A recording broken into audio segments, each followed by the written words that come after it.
I'm telling you, 99.2 FM from wherever you may be listening to us from. Today I have some good stories to tell you, listeners who are listening us from wherever you may be listening to us from.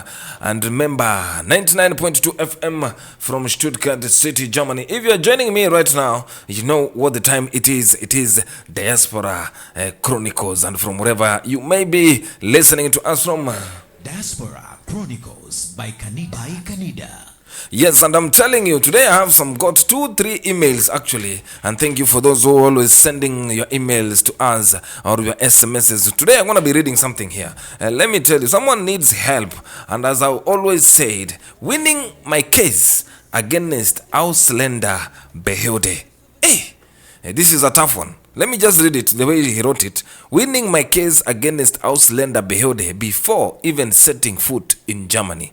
Now listen to this story. An ongoing battle actually that needs your advice or needs your voice here as listeners. And today I'm telling you, good evening family. This is Diaspora Chronicles. Kanida Richards here on the MIC. And I'm telling you today there's a letter.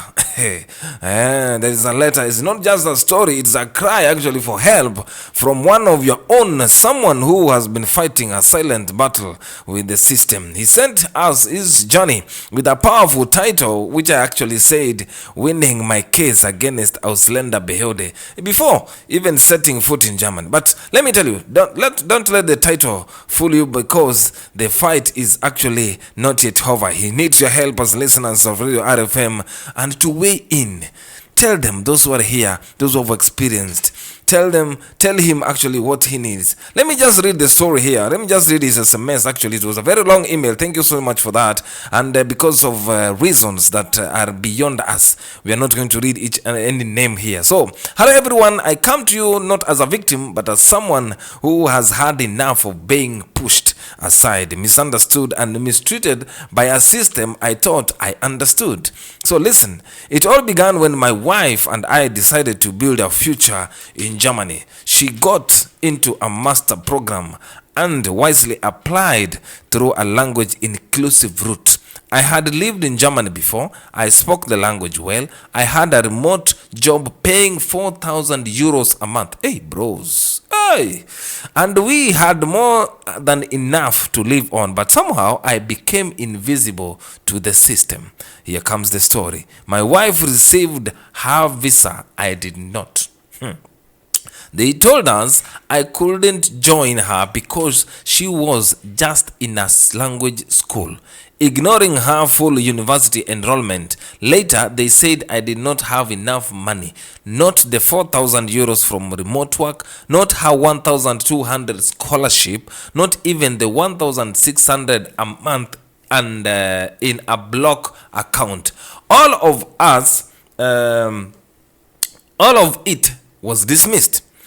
For 22 months, we fought, we wrote, we bleeded, we sent documents, and they ignored us. It was only after filing a lawsuit that things changed. Pooh. Just last week, the court finally ruled in our favor. They said, what we knew all along, the rejection was unfair, unfounded, and discriminatory. But the damage is done. 2 years of emotional stress, financial loss, and lost time we will never get back. Hey, my brother. And now I ask you, the listeners, what should I do next? We are preparing to seek compensation, but the road ahead is unclear. Have you been here before? Have you claimed justice from a system that wronged you? What advice do you have for us? He is asking you, the listeners out here. This isn't just about me, it's about all of us who face invisible borders even after crossing the physical ones. You took time, my brother. Wow, family, I'm telling you, if you are listening to me, you have heard it. This brother fought for nearly 2 years just to be with his wife in a country where he had the right to live and where he had the right to live, love, and actually work. And while he's technically won, what justice without actually restoration? So tell us, what is your advice do you actually have for this guy? What should he do next? What is the next step that you have us? Remember, text us or WhatsApp as our line is actually online, +49 163 728 6573, or just leave something on our comments because we are live and let us know what advice do you have actually for this young man. Poor.